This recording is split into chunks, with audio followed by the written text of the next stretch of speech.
Meeting number 5 of the House of Commons Standing Committee on Fisheries and Oceans. Pursuant to Standing Order 1082 and the motion adopted by the committee on Monday, October 19, 2020, the committee is resuming its study of the implementation of Big Mod Treaty fishing rates to support Point of order, moderate Mr. Chair. livelihood.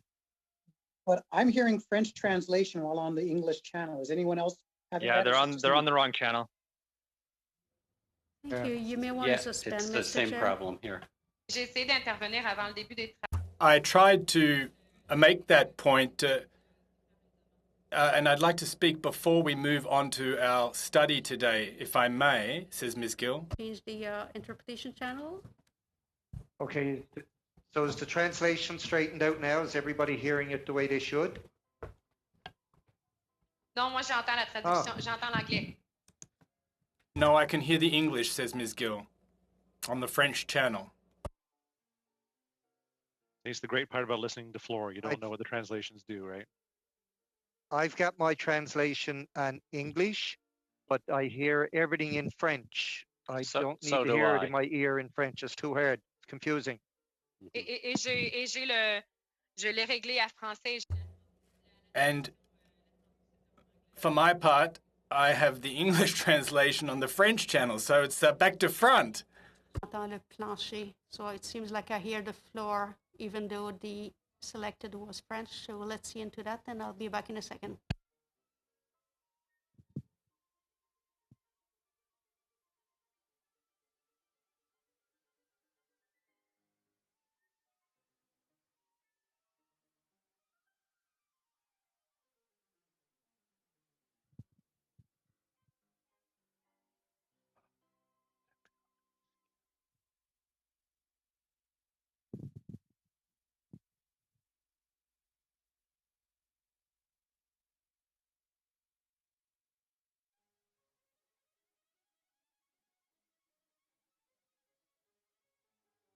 This is the English channel. This is supposed to be the English channel. Can you hear me on the English channel?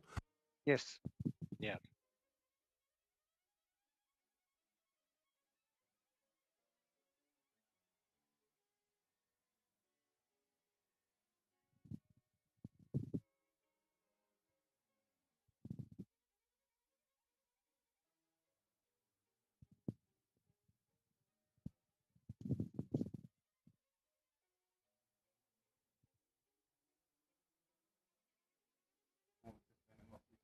Mr. Chair, if you want to call a suspension, I'm told there's a little something to verify here. Okay, we'll suspend for a moment. Thank you, Nancy. Thank you.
Of the House of Commons Standing Committee on Fisheries and Oceans.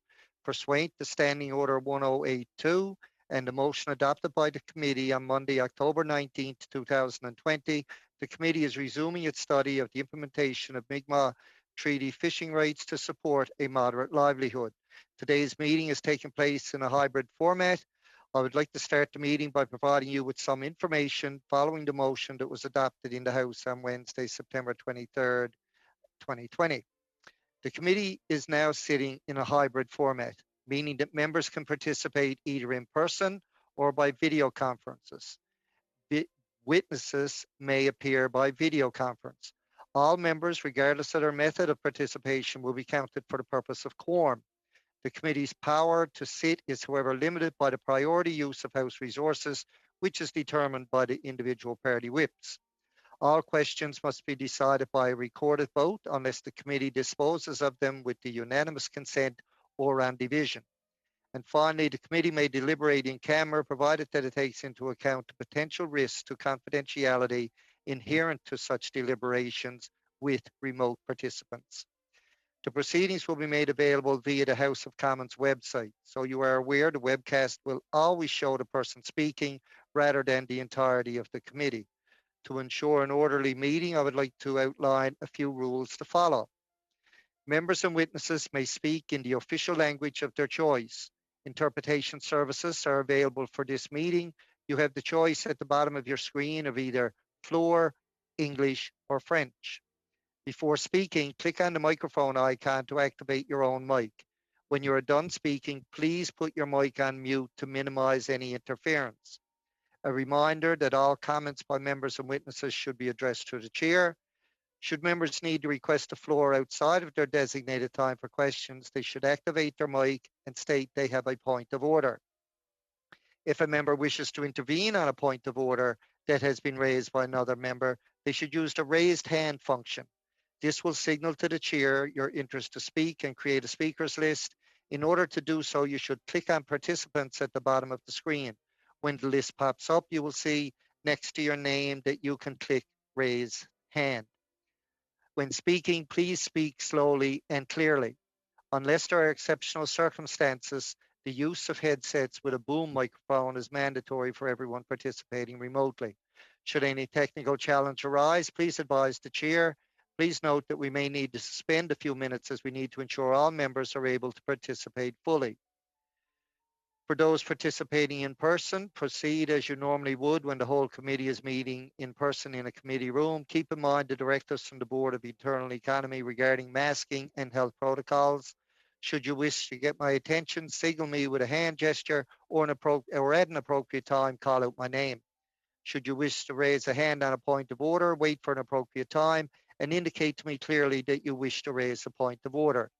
With regard to a speaking list, the committee clerk and I will do the very best we can to maintain consolidated order of speaking for all members, whether they are participating virtually or in person.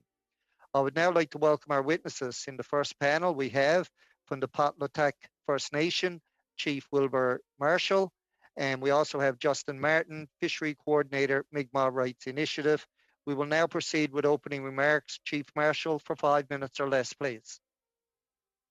Good evening, Mr. Chair, members of the committee, fellow witnesses and guests. My name is Chief Marshall. I'm representing my community of Budladak First Nations. Chief, if you could hold the mic thing close to your mouth, please, for translation. You might start be on mute over as well. No, I'm not on mute. Can you hear me now? Hello? Yes, we can hear you now with the mic held up. Can you hear me now? Okay. Good evening, Mr. Chair, members of the committee, fellow witnesses, and guests. My name is Chief Wilbur Marshall. I'm representing my community of Budladak First Nations. Thank you for the opportunity to discuss what's been taking place in Nova Scotia in regards to moderate livelihood. For months, we have worked on our highly motivated fishers in Budladak and our community.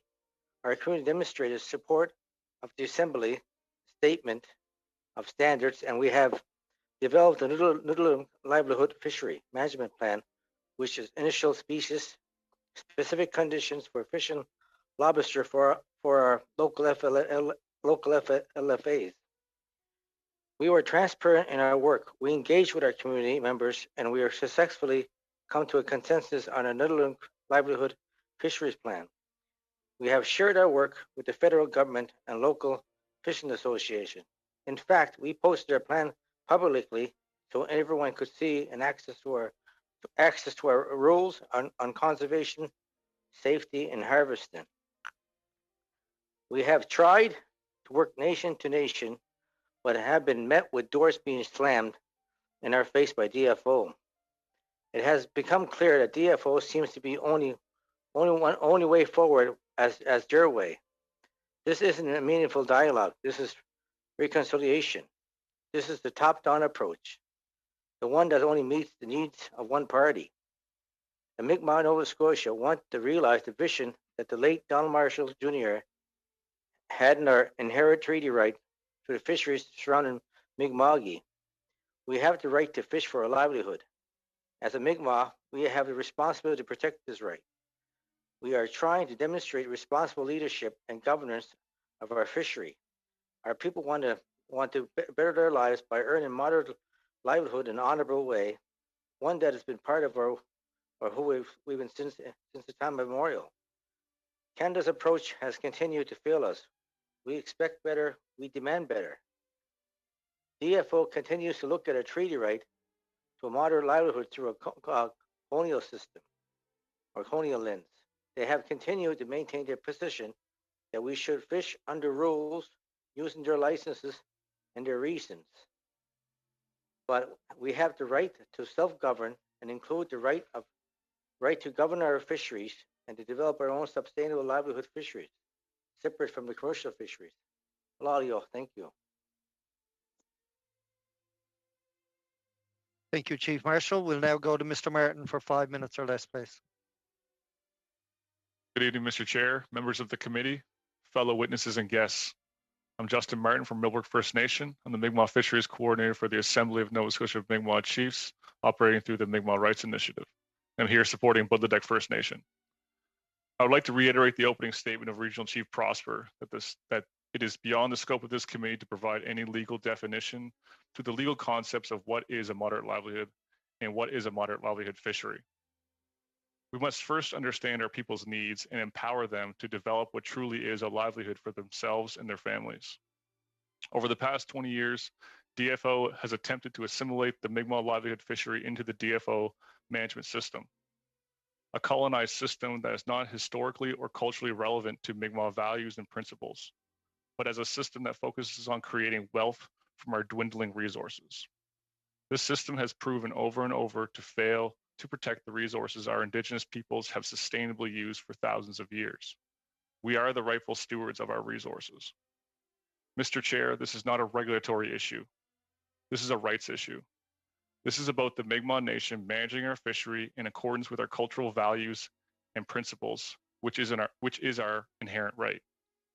This government must change how they view the primary function of this control when addressing the rights of Indigenous peoples. We must decolonize that control by providing mandates to work with our Indigenous peoples, not to control them, co-managing the fisheries and co-developing the lands to empower the Indigenous peoples of this country. Quantifying what is moderate livelihood has never been my intention, rather demonstrating what our grassroots members' interpretation of that treaty right is through implementation. This method has provided the critical data to begin to understand what our members believe is moderate livelihood. Our level of harvesting is being managed in accordance with Nedigalim, taking only what we need to sustain our families and our communities. We do not harvest to create wealth for individuals. If there is a conservation issue, it is not one that rests on the shoulders of the livelihood harvesters, but one that rests on the shoulders of the commercial fishing industry. Currently, there is very little language in DFO managed commercial lobster fishery directed towards sustainability. An excerpt from Budledeck Nedigalim Livelihood Plan regarding this topic. Sustainability involves 5 distinct factors: environmental, social, economic, cultural, and spiritual. Each of these are principal factors for the sustainability of the Mi'kmaq fishery livelihood. Each of these sustainable factors are defined alongside Nedigalim to form the baseline management values for the livelihood fishery. I would like to close with a quote from Grand Chief Norman Sillaboy. Let us do what we have always done. Thank you. Wulalio. Thank you both for that presentation. We'll now go to questioning. Up first for the Conservative Party for 6 minutes or less, Mr. D'Entremont. Thank you very much, Mr. Chair. And Chief Marshal, Mr. Martin, pleasure to see you here tonight and providing us with a little context. As you know, I represent the area that has St. Mary's Bay in it, so been spending a lot of time talking to lots of folks in regards to the fishery going on with Sepenekity. My first question sort of revolves around, the Department of Fisheries has been very inconsistent with their approach to fisheries management in general. Whether it be indigenous or not. We just have to look as far as your moderate livelihood fishery to see that. On your hand, they went and hauled your traps. Here in St. Mary's Bay, they didn't haul Sepenekity's traps. So I'm just wondering, why are the two bands being treated so differently in the same management zone from DFO? I don't know whether Chief Marshal wants that or whether Martin wants that. Mr. Martin wants that. That's a good question because we don't know either. So, okay, that's a question we'd like to answer. Why are they treating us different? Yeah. Okay. And I mean, could it be size of your fishery versus the size of what's happening with Sepenekity? I mean, I know your size was a little smaller than what they were doing. Maybe it's the zone that you're in. The LFA 29 is a smaller zone. I'm trying to figure it out too, and I know a lot of people are asking me that question. What they're telling us in letter form is they don't recognize livelihood fisheries. We have no license. We're not authorized. That's what they keep telling us. This is the second letter we got within maybe 3 weeks. The letter before this one here, they took our traps out of the water. Right. And they're confronted by our fishermen. And the last thing we need is another burnt church. We don't want that. We don't, especially we want to work side by side. Point d'ordre, Monsieur le Président. Point of order, please, Mr. Chairman. It's Madame Gill. The interpreter is telling me that the gentleman's microphone is not close enough to his mouth, so she or he is unable to interpret Mr. Marshall at this stage. So please ask the witness to use the microphone. Okay, Chief Marshal, if you could keep the microphone closer to your mouth when you're actually speaking, it'd be great. We'd be able to get the interpretation done properly. And no problem. Okay. Please continue. All right. Let me go to my next question. I mean, we're just trying to show the inconsistency of DFO in general, and I think the example that we have between Sepenekity and Polytech is a good example of that inconsistency across it. So let me move on to my next issue, and it's sort of the issue of adjacency, where Chief Carol Potter of Bear River, which is one of the bands, of course, in Southwest Nova Scotia, in West Nova, has written an important letter, I believe, to the Minister of Fisheries, underlining that the current lobster conflict between commercial fishers and native fishers is taking place in their traditional territory. They want to exercise a moderate livelihood fishery as well, and they feel it should include, principally, St. Mary's Bay. Have you put some thought, or do you support Bear River in their efforts? I'll give it to Justin to answer. Okay. Give me the hard one, Chief. Thanks. Yeah. First and foremost, I can. I think I get it for you. First and foremost, I believe all the Nova Scotia Mi'kmaq chiefs support all moderate livelihood fishing activity. The main issue I perceive being at that table is the communication between the sharing of areas. So if there is an overlap of fishing within one area, I know personally we've been developing policy at the assembly level to provide some context and fluid communication between the two communities to ensure impacts are minimalized. Because I think what an important part of that letter too sort of says that they weren't consulted when Sepinekedi was going to be coming down to do this in their area. And I believe there's just a letter come from Chief Robinson as well that pretty much said the same thing, that they were not necessarily aware of the Sepinekedi plan or of their management plan for St. Mary's Bay. So my question the next question revolves around the work of the Assembly of Mi'kmaq Chiefs and maybe some of the work, Justin, of the stuff that you do. How is that conversation going amongst the chiefs? And, maybe you can throw in a little bit of, why do you feel Chief Paul left the group? Let me ask that question for you. Yeah. Like, we've been pretty transparent with our plan from right from the start, even before this, about 6 months prior. Yep. Everybody knew what we were doing. I wasn't hiding it. The assembly knew about it, and we support each other also. Like, the assembly played a big hand with this also. Come up with our plan. We met with the community. We met with our fishermen on Zoom, and at the end of it, we had a community meeting with all the protocols we had to follow for COVID also. But Chief Terry was saying it's just a little slow for me. It's a little bit redundant, but we know it's a slow process, but it's not our fault. I blame it. I don't want to blame the flame bracket, but DFO, the minister's office, didn't know what was going on in the local office, and that's the big factor there. Because we just want to do the right thing.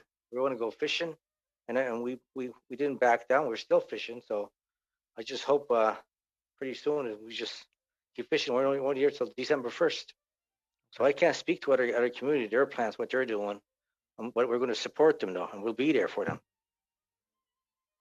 Okay. Thank you. Right. Your time is up, Mr. D'Entremont. Geez, I had all kinds of questions to go. 6 minutes don't be long when you're having fun. We'll now go to Mr. Batiste for 6 minutes or less, please. Yes, thank you. And I want to get into the Budladeck Community Management Plan on the fisheries a little bit. Can you tell me how important conservation is in that plan?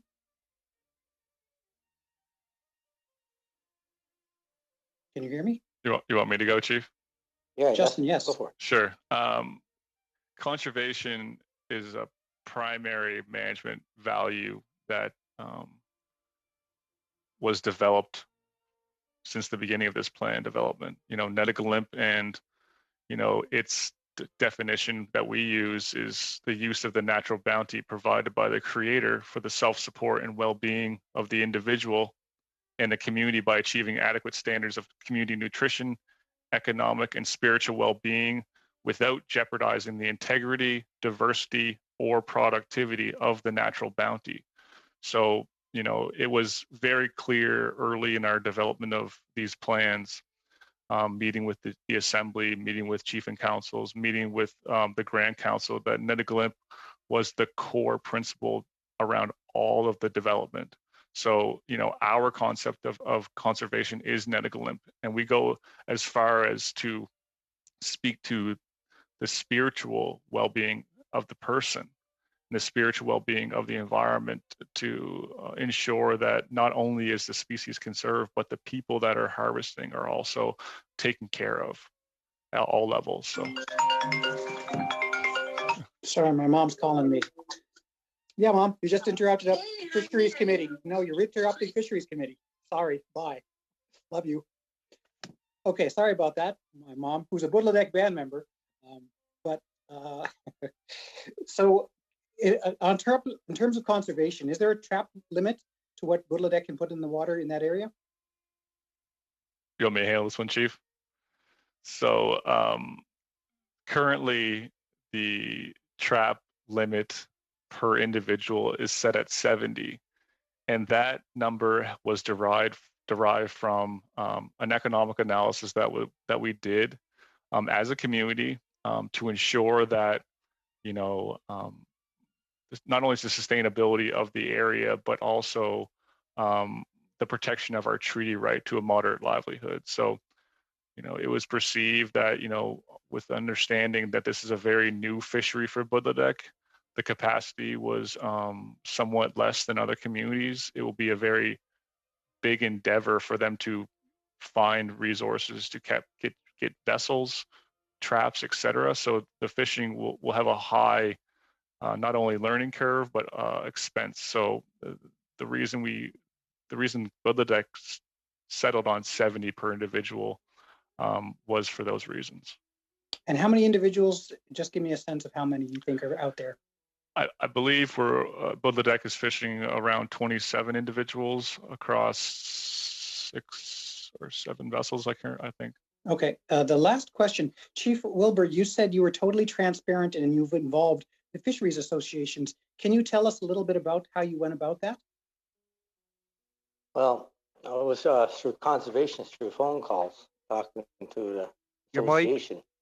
Put your mic up closer. It was conservations. It was conversations through phone calls with some of the guys on the association.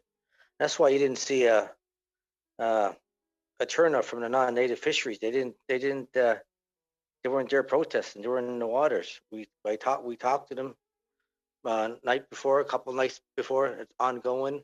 I didn't tell my fishermen what I was doing. I was scared it might backfire on me, but it worked out though. At the end of the day. Just can you confirm that you actually met in person with the fisheries people? No, associations it was on phone, by phone. Okay, and what was their response? It was the precedent actually. It was a go-between between Blair Martel and Gilbert Bouchier. It was the precedent at the time, and they were going to put a media release. I wouldn't believe it until I see it on the media or in the newspaper or something. The next day it was in the newspaper. They said they wouldn't retaliate or anything like that, and he had to write in the paper, I guess. But the next day after that, they let him go also. Do you feel that total transparency of your plan and what you're taking out of the water is a good way to keep relations good with the other fishermen who aren't Mi'kmaq? I was just doing it for everybody to see. I wasn't picking sides.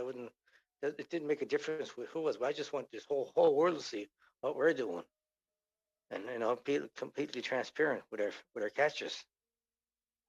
Thank you, Chief. There's no more further questions I have. Thank you, Mr. Batiste. We'll now go to Madam Gill for 6 minutes or less, please. Thank you, Mr. Chairman. I'd like to thank the witnesses that are here with us today, Chief Marshall and Mr. Martin, and of course members of the committee and the entire team behind FOPO. Now, I have a question about the emergency motion. It was a motion that was moved by Mr. Batiste regarding the emergency situation. And Mr. Chief Marshal and Mr. Martin, I'd like to know, given the revelations that have come to light over the recent weeks since the onset of this broad crisis, what have the authorities done, to your mind, to find a viable solution?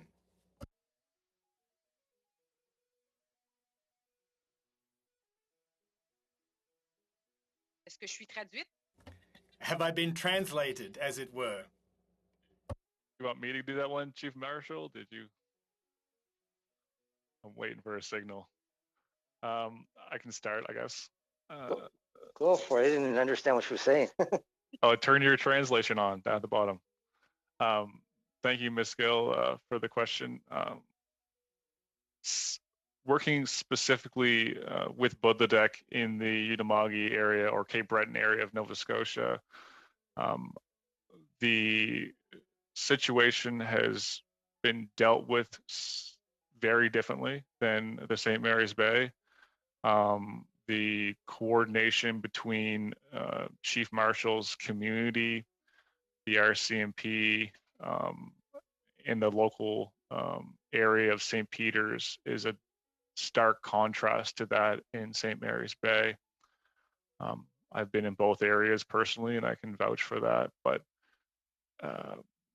I can't speak too much to the situation in St. Mary's Bay because we're not specifically involved with that directly, but I can assure you there has been a presence change, and the mood and the environment has definitely been further secured, shall we say. Let me add to a little bit on it also. It's like night and day. We got such a good relationship with the RCMP. Your mic, Chief. Chief Marshall, your mic. Oh, sorry about that. He said, we got a very good relationship with the RCMP at home, and not too many people brag about that, but we do, and we actually do. We you know, one time used to run from the RCMP at home. We don't anymore. But actually, some of our good friends also now, and there's more presence there today. Like anything we really need, they're always there for us. But I don't know what's. But anyway, that's the demographics where we're at. Even the non-native fisheries also, they haven't bothered us. I know they look at us, they take videos, but they don't say anything, which is good. You hear some grumblings in the background from other people, but you don't know if that's true or not. But that's third party. So far it's been going great. Only thing we have is the DFO that's on our harassing us every few days, or taking their traps.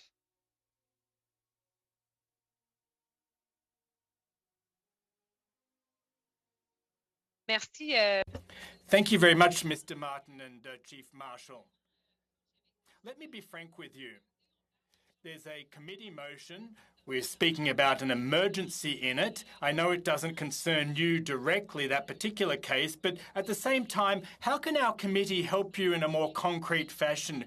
We know that there are negotiations, and often Mr. Marshall used the word outcast when it comes to moderate livelihood, and the committee has heard that a lot. It's the Crown, the DFO, the First Nations, a negotiation nation to nation. But if you're saying that things are going quite well back home there, well, I'd like to know how the committee can support you in the short, mid and long term, such that there is a real settlement, a proper negotiation, so that all parties are, to the greatest extent possible, satisfied. We're all humans, of course, but that's my hope, because if we don't undertake these negotiations, and if they aren't fruitful, and, well, if things are going relatively well back home there for you, with just a couple of stumbling blocks, Mr. Marshall, you talked about your good relationship with the RCMP, for example. But how, as a committee, can we concretely help you? And should this committee sort of overlap a bit with the Indigenous or Aboriginal Affairs Committee in the actions that we take? And if you can both chip in, that would be great. I'd like to hear your input, both of you.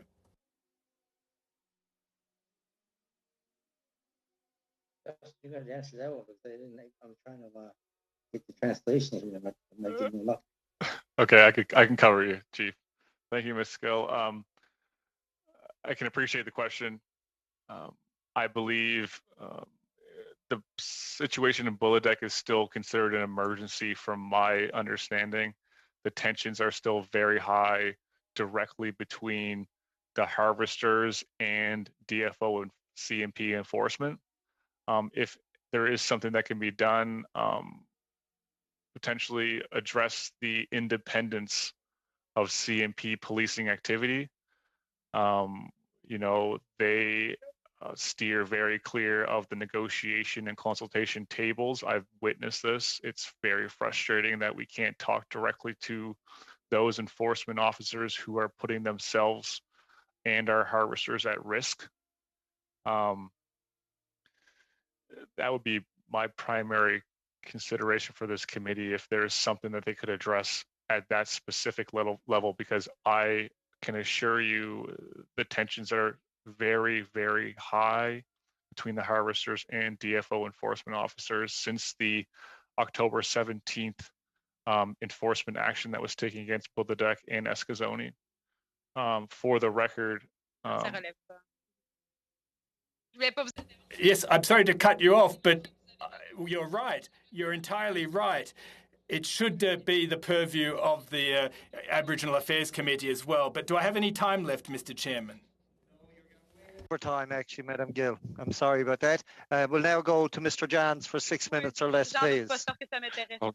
Thank you very much. I assumed as much.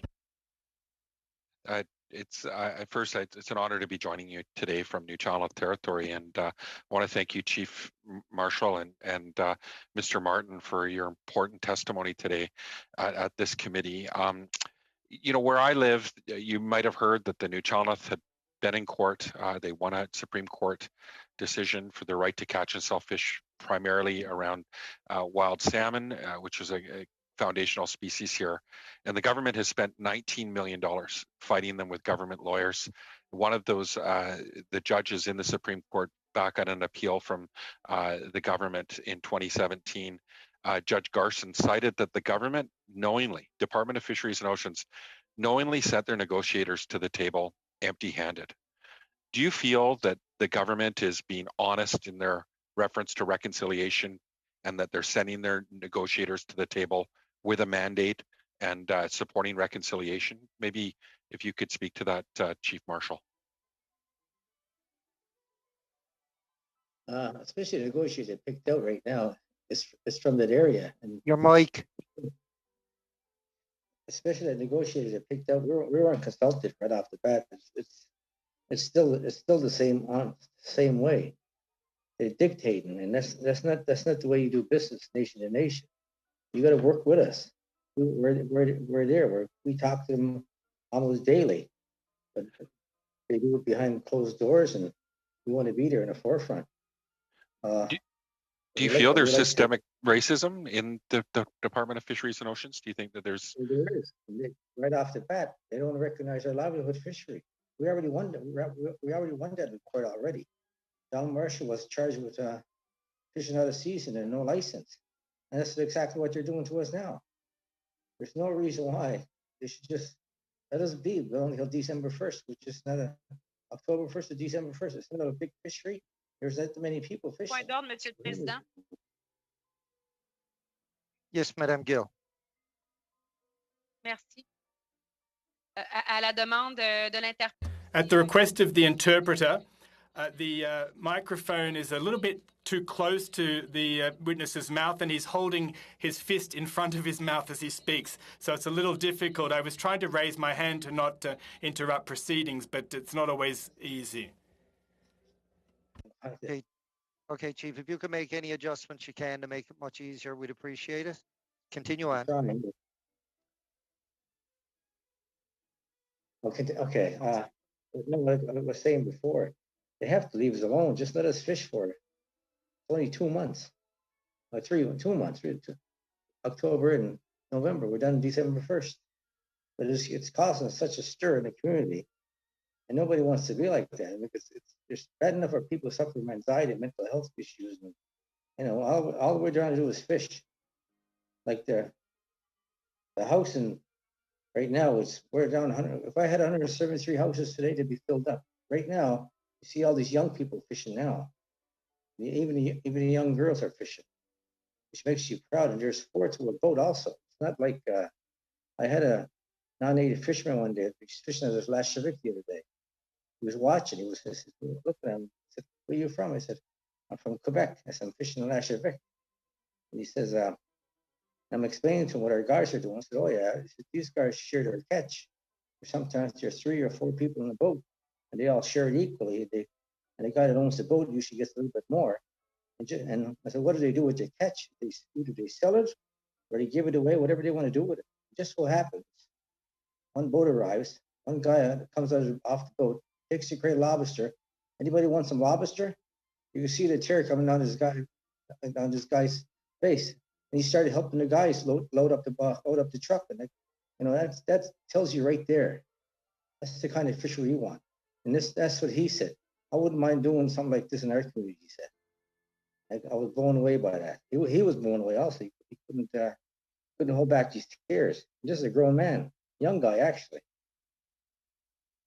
Thank you for sharing that story.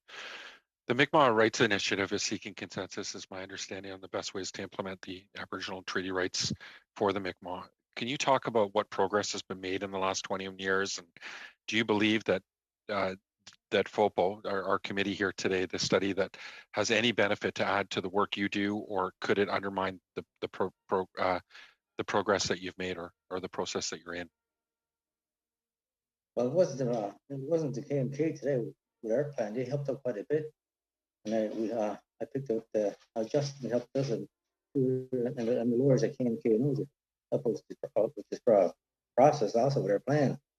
You gotta have the right kind of literature on there.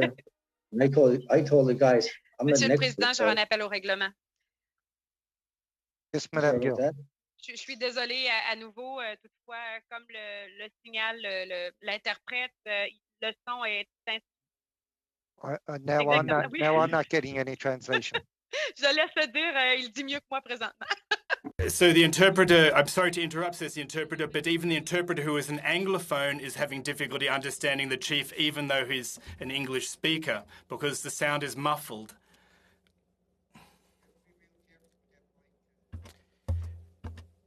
It's good to have it close to your mouth, but not cover it with your hand or your finger or whatever you're holding it on with. So I'll let you finish your statement, please. I'm doing my best. I forget what I was saying now.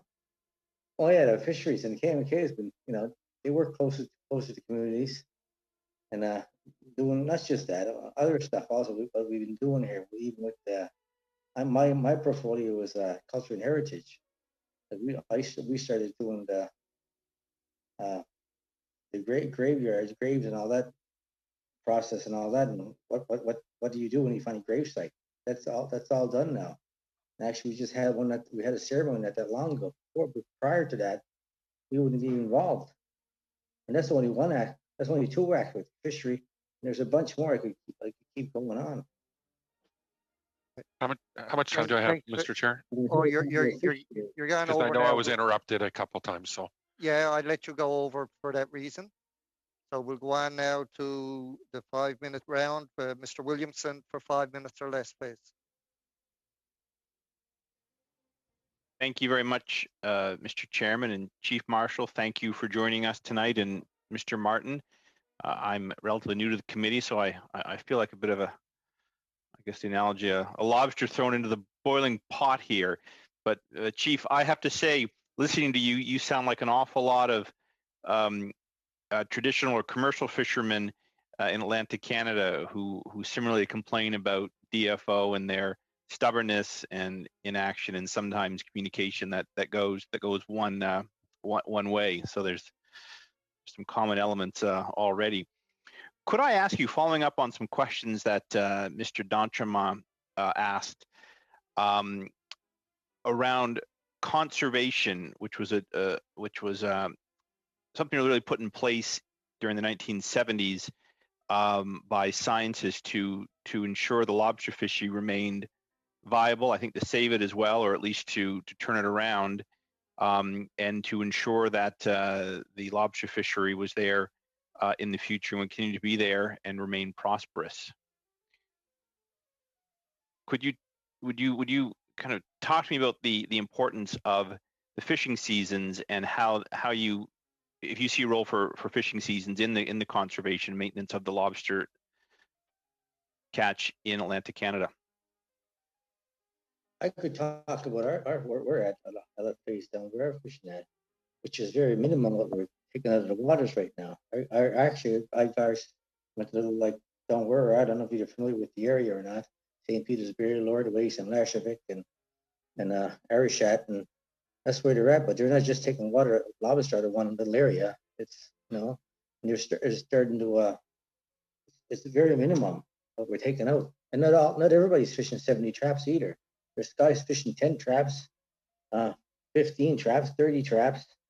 They only take what they want, and then some guys don't have the capacity of the little boats they have. Mm-hmm.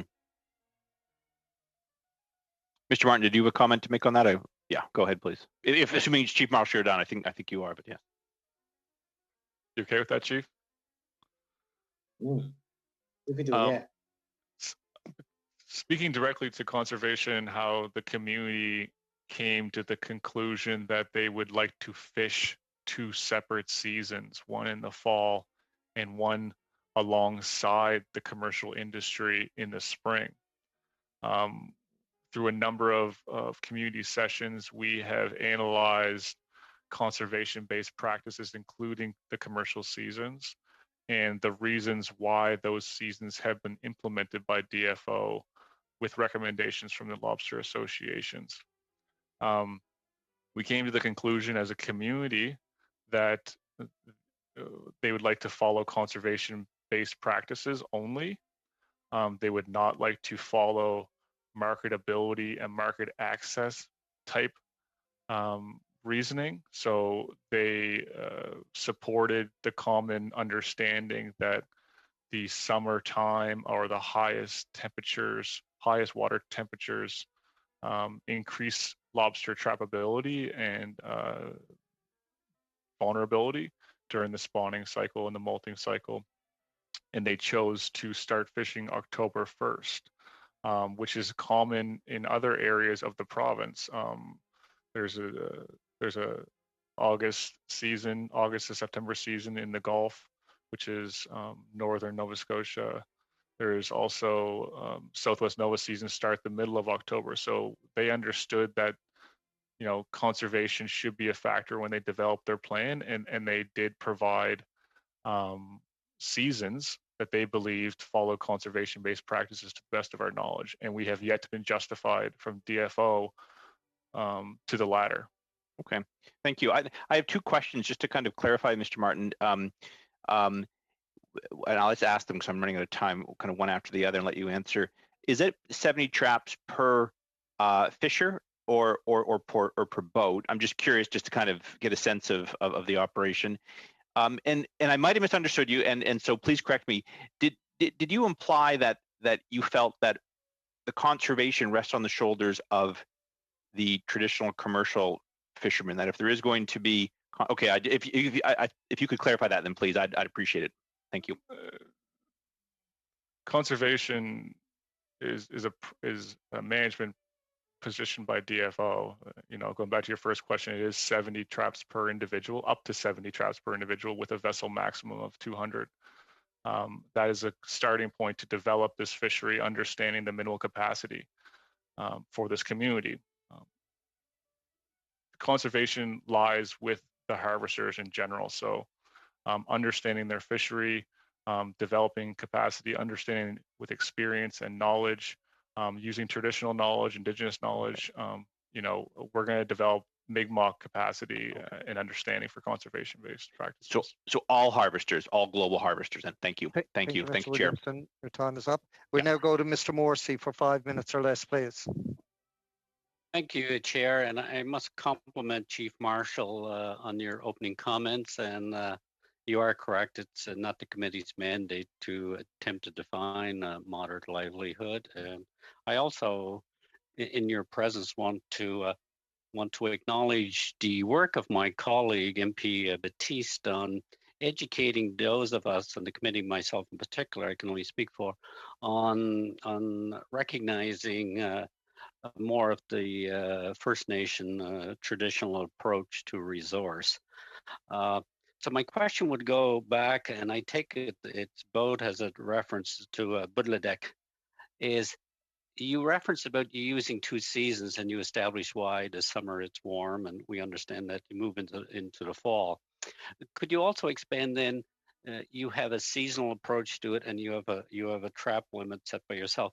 How do you respond to the carpet size of lobster within your fishery? Justin? Mr. Sure. Martin or Chief? Sure, I can handle that one, Chief. We've adopted, knowing very well the Mi'kmaq are developing science-based practices to support conservation. We've adopted numerous commercial type conservation measures. So are you using the same carpet size as the commercial fishery? We actually adopted conservation measures that are supersede the commercial industry. So okay, that's good to know.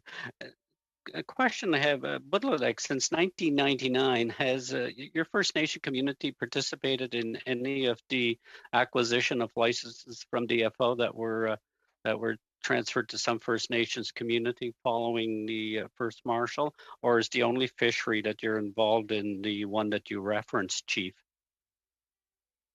No, well, we did. We took advantage of the Mike. first Marshal. Mike.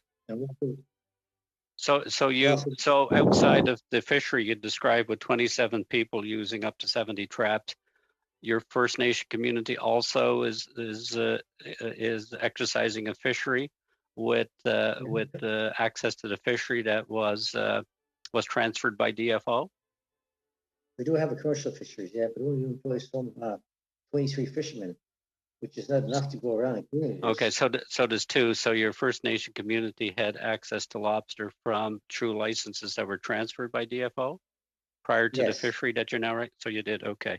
Do you on your First Nation community, because you spoke quite a bit about even young women participating in the fishery, which is great.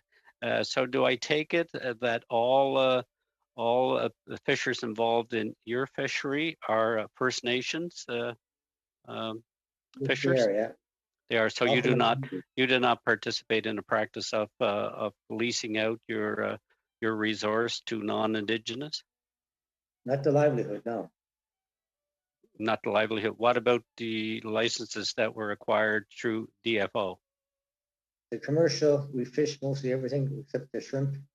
Okay. And we don't fish with us. We Okay, well, fly- they're offshore, like so I would understand that. But the lobster fishery on the commercial side, through the licenses that were acquired through DFO, is it First Nation people that are fishing those?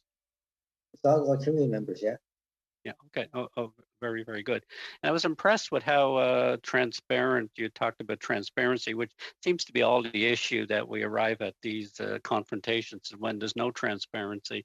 And I must say, I'm pleased to hear you speak on behalf of your First Nation that you were very clear up front and moving forward with both commercial fishers and with everybody involved.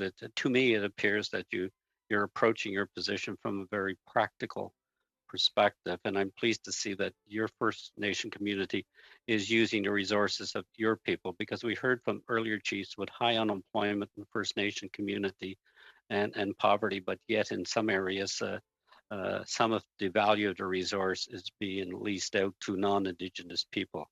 Do you think that's acceptable? Yeah, not everybody's a fisherman at home either. So some people are gonna fish, some people aren't gonna fish also. Yeah, but do you think it's acceptable to be leasing out access to the fishery to non-Indigenous people? Not with our fishes, only once we lease out, like I said before, it's a ground fish and a shrimp. The shrimp. Well, it's offshore. It's offshore, so I understand that. But I would want you to just focus on the lobster. Thank you, thank you, Mr. Morrissey.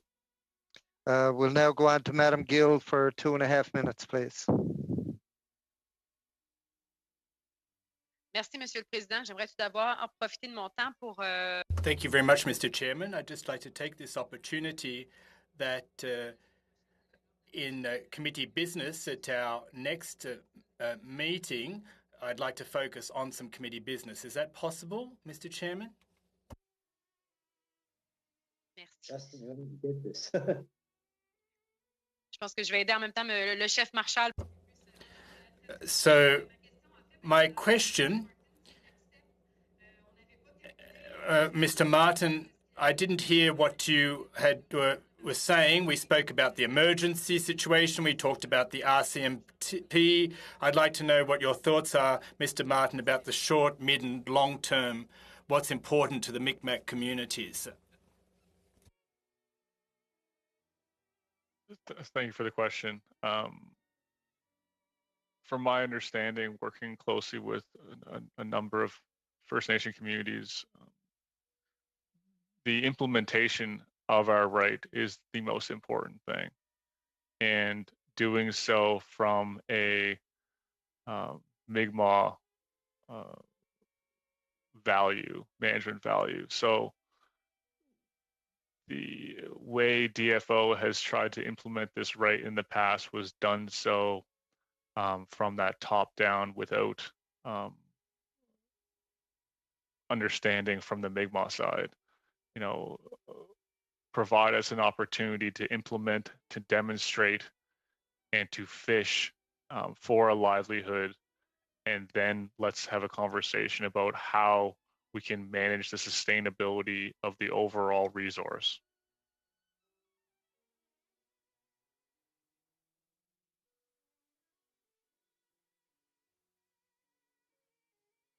Donc, ce que je comprends, Monsieur Martin, c'est que ça... So, Mr. Martin, that this particular committee, the FOPO committee, wouldn't do this. It's more the nation-to-nation negotiations that need to achieve that. So we can't really do anything. We want to help you here, but we're repeating what's already been done, but it doesn't help you specifically with what's occurring in Nova Scotia. So thank you, Mr. Chairman. Thank you, Mr. Martin. Thank you, Madam Gill. We'll now go to Mr. Johns for 2.5 minutes, please. Point of order, Mr. Chair. Yes, I just Mr. Dr. Matt. I'm getting a lot of complaints about Parle View. So we had a number of people that wanted to watch this on the streaming service, and they're having trouble. So I just wanted to bring that to your attention and to that of the clerk. So I don't know if technology is letting us down tonight. Okay, thank you. We'll go, as I said, we'll go to Mr. Johns now for 2.5 minutes. I think the most important thing is that we hear the testimony and the question and answers versus the TV. I know people are interested in it, but I think we have to get the testimony on the record is the most important part of it. So Mr. Johns for 2.5 minutes, please. Thank you, Mr. Chair. Again, I just want to thank the witnesses for their important testimony tonight. It's my understanding that several Mi'kmaq bands are landlocked bands due to the relocation plan of previous governments, and all First Nations in the Mi'kma'ki have been nomadic harvesters. This is my understanding, that camps near coast during the fall and summer.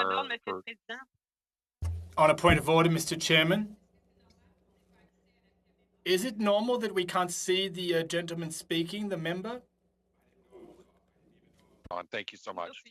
Yeah, and thank you so much. For fisheries and went inland during the fall, winter seasons for hunting, and I understand that that the Mi'kmaq is an unceded territory. There are sacred agreements before Confederation, and even after, when Donald Marshall Jr. fished in another territory, which led to the decision. Who was fishing in another territory? Do you believe nation-to-nation protocols are important, and that this needs to happen without government intervention? Yes, for sure. But in our plan, it discusses that. It shows you that. It talks with the 7 districts of our fisheries, especially where we fish right now. Our main community was in that area, St. Peter's area. 2 villages, one on either end of the Vidor, one on Vidor Lakes, one on the and by the canal, on the canal side, and St. Peter's side also. That's where our main village was way back in the day, man. I remember hearing stories from my elders going back and explaining how this was. But our plan talks about the 7 districts and cooperating with the Mi'kmaq, right from Cape Breton to Mi'kmaq up to Quebec, and also Maine, parts of Maine. So we the Grand Council was played a big factor back then, because we talked to each other and we shared the resources also. But there's such a big disconnect with DFO officials, because they don't know our traditional ways. Even with this fishery, we follow the moons and everything. That's why Mr. Chairman, I'm sorry to have to interrupt you again on a point of order. It's not my intention, but apparently the interpreters are having a lot of trouble hearing. It's very tough for them to make out what's being said, and therefore to interpret faithfully what's being said. I just wanted to let you know that. Get that. I can't figure out this thing now. Sorry about that. Remember the mic close to your mouth, Chief Marshal, and try not to muffle it too much if you could, please. Just for another 10, 15 seconds. I think Justin answer that. I think you provide an adequate answer. Essentially, Ms. Gill, he spoke about the traditional ways of the Mi'kmaq people, where they had traditional governance systems, traditional 7 districts that were governed by Grand Council members, hereditary members, and that played an important part in distinguishing the areas for understanding within the Budledak plan. And it will be important moving forward, like I mentioned earlier, developing relationships amongst communities at that nation-to-nation level. I think that's where the question came from. Thank you. Hey, thank you, Madam Gill. That expires our first hour of testimony, and we'll suspend for a moment now to allow the witnesses to depart. I want to thank them for their testimony here at committee this evening and wish them all the best. Leo. And we'll go for the next hour. We'll swap out for a minute. So we'll suspend for a couple of minutes.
get started. Can everyone click on their screen on the top right-hand corner and ensure they're on gallery view?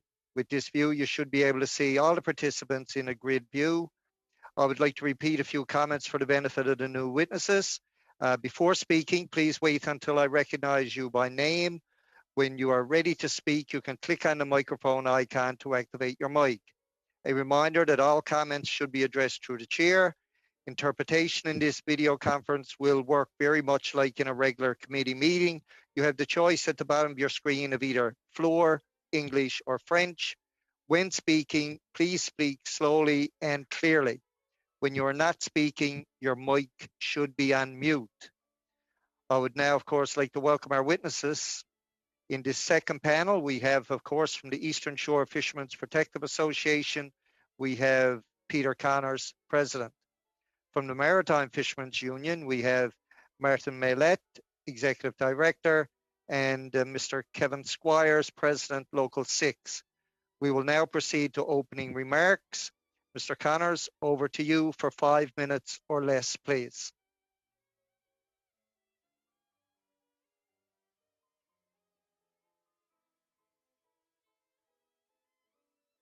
Mr. Carter, you are muted. Can you unmute yourself, please?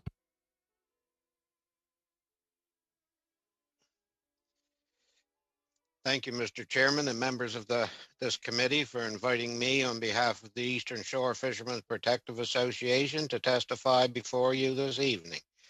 I'm Peter Connors. I'm the president of the Eastern Shore Fishermen Protective Association, an association of approximately 200 harvesters of a small-scale multi-species fishery that has sustained the Eastern Shore communities for generations. I would like to address what I would describe as the misunderstanding of the position and the concerns of the fishing industry, especially on the Eastern Shore, east of Halifax. I'm sure the majority of the fishing industry, Canadian public, and Indigenous people seek truth and reconciliation. We regret that those taking provocative action and those responsible for the inappropriate response to it have taken the lead and are providing the environment and context for this negotiation. The federal government's response to the Marshall decision saw the First Nation integrated into the commercial fishery and receive some 10 to 13% of a fully subscribed industry, double the proportionate per capita share to provide for moderate livelihood. That approach was applauded by industry and agreed to by First Nations. The subsequent 20 years of integrated management of a shared resource served to propagate and enhance the relationship between Indigenous and non-Indigenous participants, seeing several Indigenous harvesters and their representatives elected or chosen to represent industry within the broader fisheries management consultative process. All access to areas and allocations granted through the present licensing regime is based on recorded historic fishing participation and activity. The proficiency and capacity of the fishing industry makes harvest control rules and regulations absolutely necessary. The fishing industry infrastructure cooperates or partners with DFO science and conservation and protection. The industry supports the food, social, and ceremonial fishery to protect Indigenous culture and tradition without reservation. There can only be one integrated commercial fishery for more reasons than I have time to explain here in 5 minutes. But here is an outline.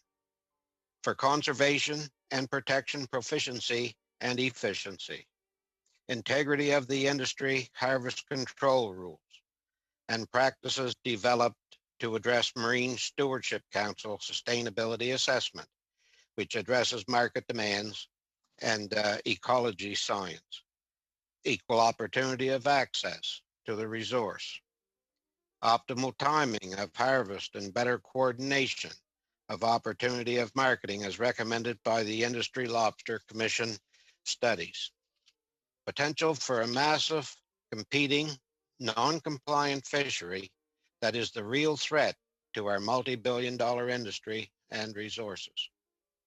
Without the support of the existing compliant participants within industry, conservation and protection will be threatened. The operative terms here are competing rather than limited or regulated, and compliant rather than non-compliant. Moderate livelihood is best achieved through the existing framework for both Indigenous and non-Indigenous fishermen. Insecurity and instability are created in the absence of a permanent settlement and clarification of the department's authority or capacity to regulate the resource.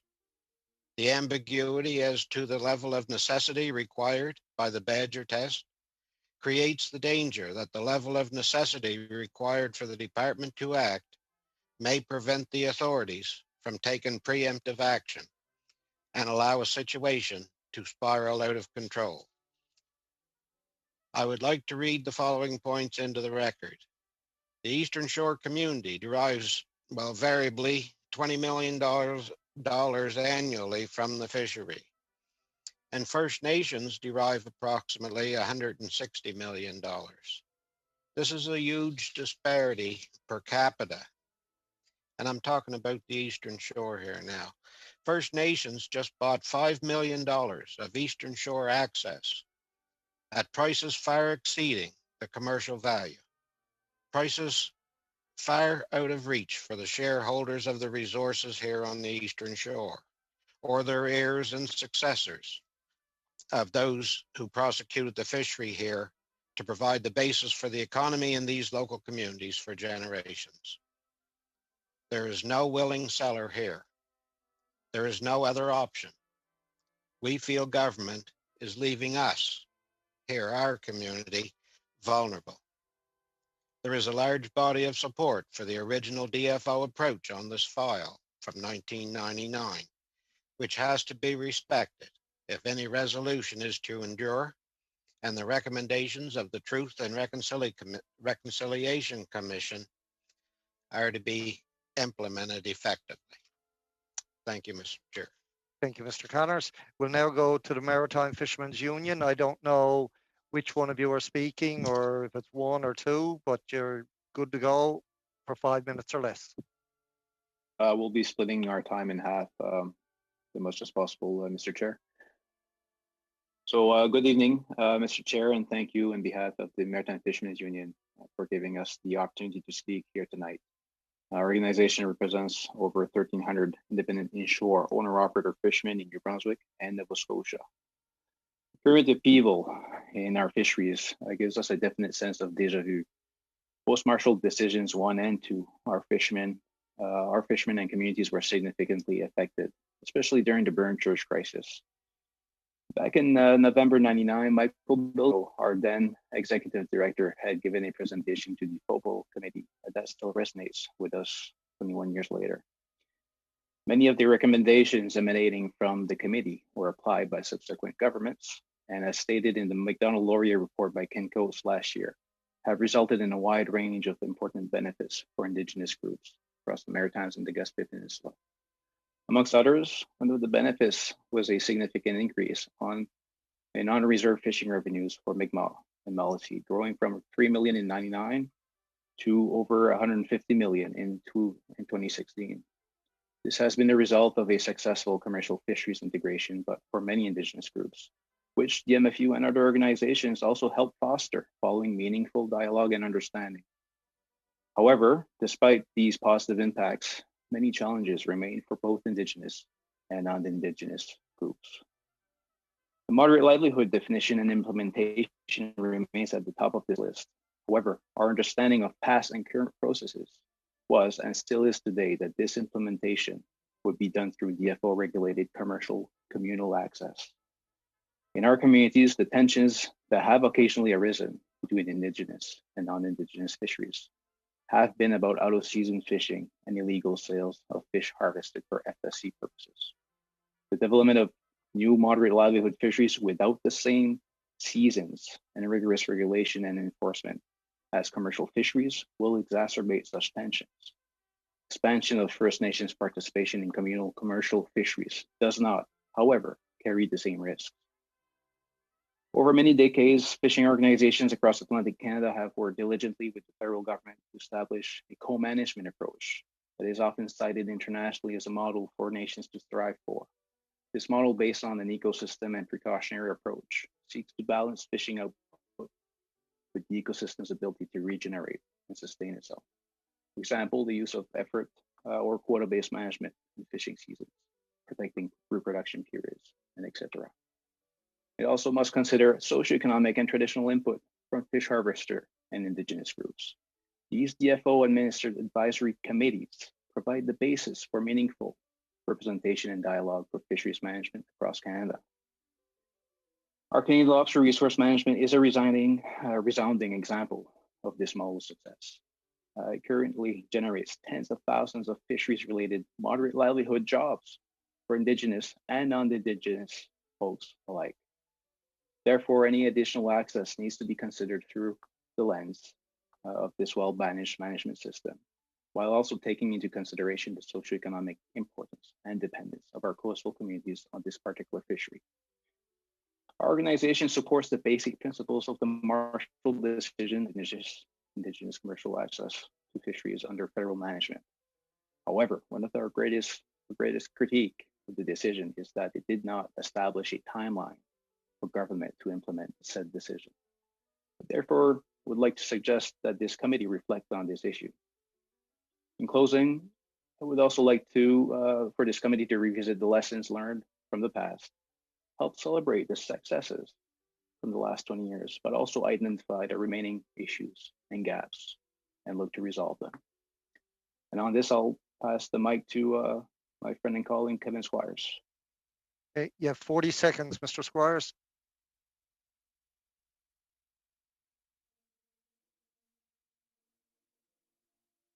You're on mute. Can you hear me now? Yes.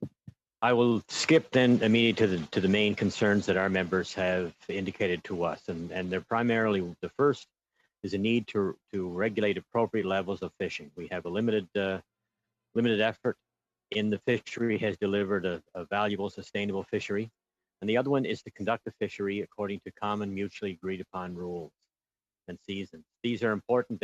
They're based on what's best for the fishery, not necessarily or best for who is removing the fish from the sea. It's the fishery that matters here. Having mutually agreed upon rules helps maintain compliance among our members. One of the things that our members have been saying as well, I think all organizations have been saying, has been repeating, that we need some communication here. We don't feel that we've been heard. We have significant problems with the fact that DFO has failed to figure a way to include us. We understand the nature of nation-to-nation negotiations, but there has to be a place for commercial harvesters. Thank you. Thank you, Mr. Squires. We'll now go to our rounds of questioning. We'll go to Mr. Bragdon first for 6 minutes or less, please. Thank you, Mr. Chair, and thank you, special guests, Mr. Millay, Mr. Honors, and Mr. Squires. Thank you so much for taking the time to join us this evening and provide valuable insight into the discussions that are taking place at this critical time. Obviously, we've gotten to this point, and there's so many factors that lead up to this over years and years and years.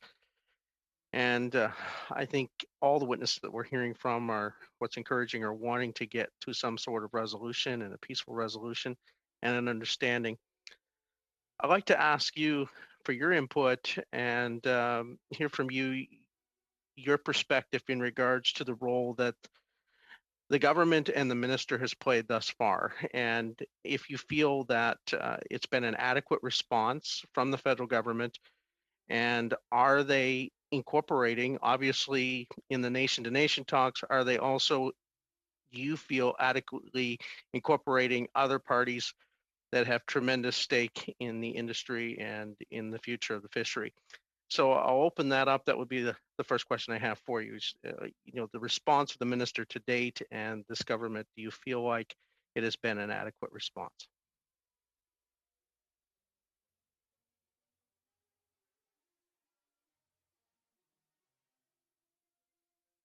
Mr. Moy?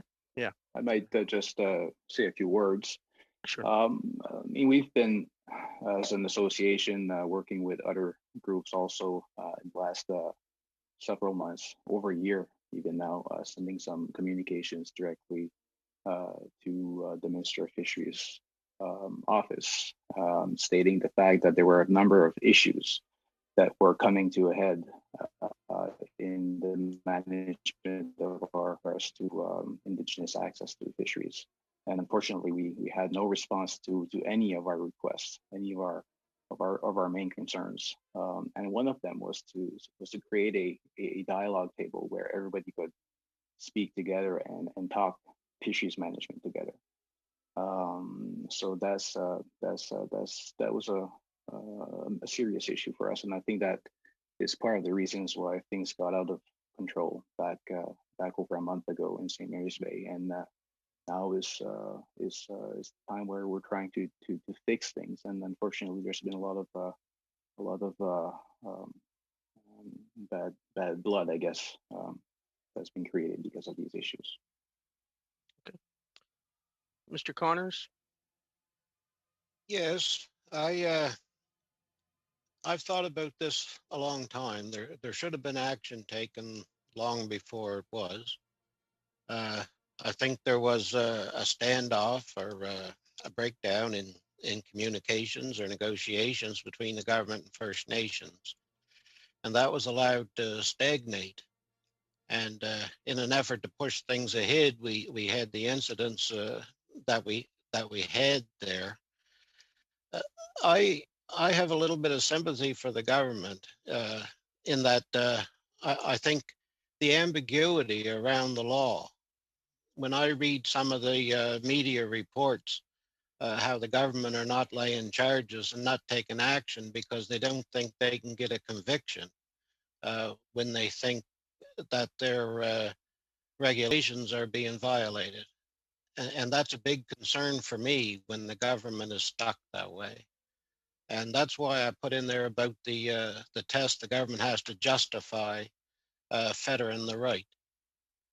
And I know there's a lot of difference of opinion around that, but there's no definition around necessity, with regard to the Badger test. So at what point can the government enforce its regulation?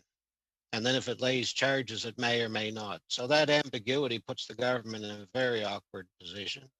It's a big concern for me when the government can't lay charges in order to enforce its regulations, especially in this fishing industry, because regulations are so important in the marketing of our product. And, Thank you. Okay. Thank you. Thank you, Mr. Conn. I just asked with Mr. Squires quickly on that, and one final portion of the question, because I suspect my time is getting short. But just in regards to, do you feel the special representative being appointed at this time, do you feel like that could get to a solution here? Do you feel hopeful that this measure and this take, do you feel like you're getting indications that you will be heard from or you'll be able to have input?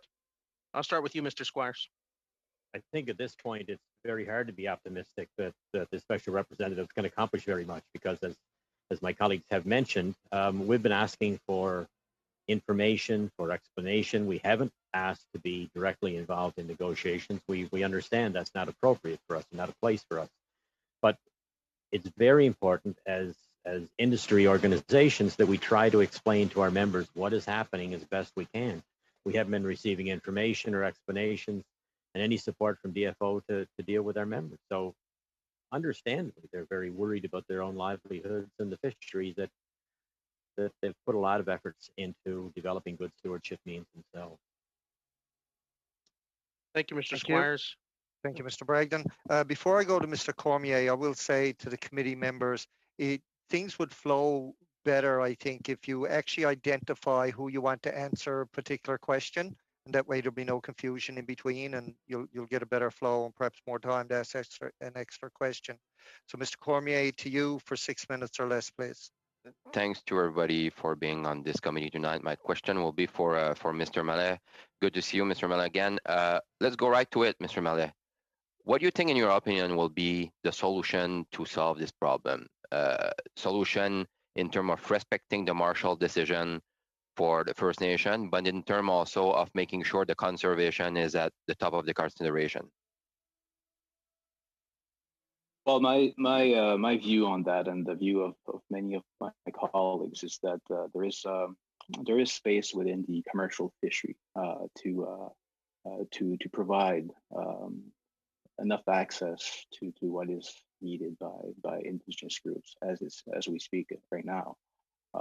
And by doing so, we also need to see that these access follow existing commercial fisheries rules. So this is why we have, for instance, like I've mentioned, seasons and different ways of managing the resource that respects conservation and sustainability principles.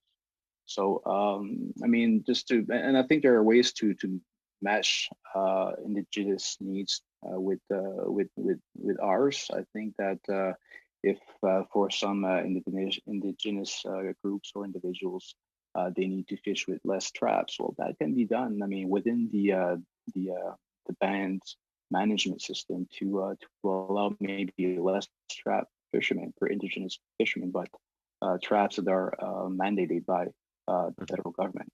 Okay. So in terms of conservation, what are your fears of having, let's say, a season outside of the regular commercial fishing season that was there for so many years?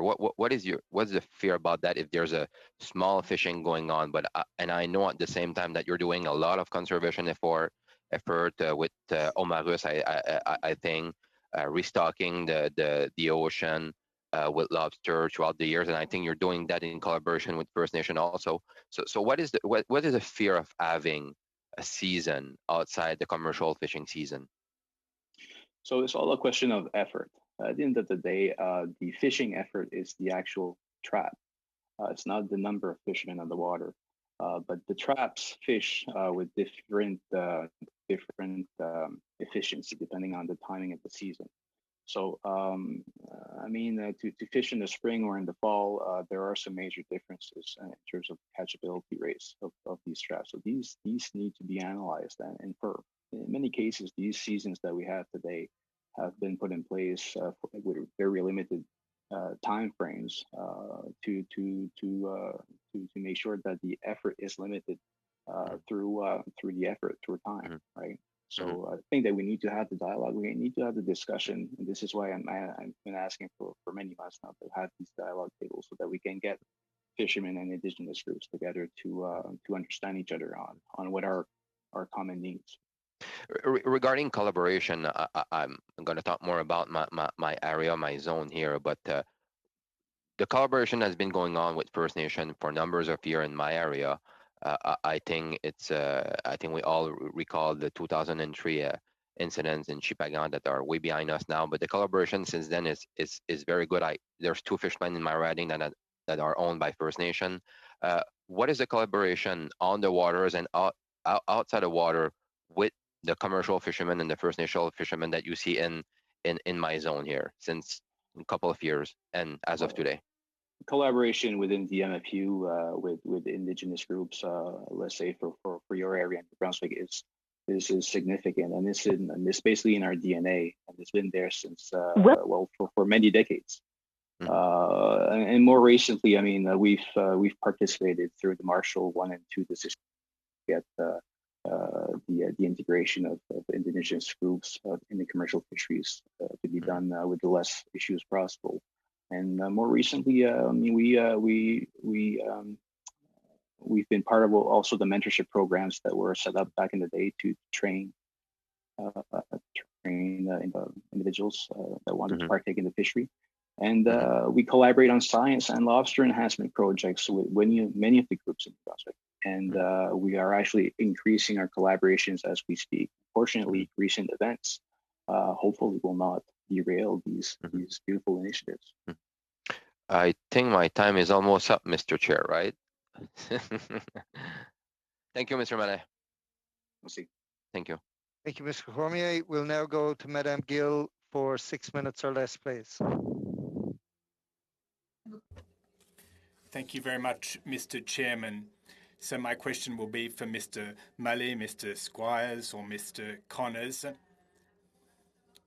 Concerning your demands, obviously this situation has been dragging on. It's an emergency, and it's quite a protracted situation. And I'd like to know from your own mouths, imagine if you were the DFO and it was up to you to respond. What would you like to see happen in terms of the short and mid and long-term actions that might be taken by any DFO if you were in charge of it? And of course, I'm talking about in the future.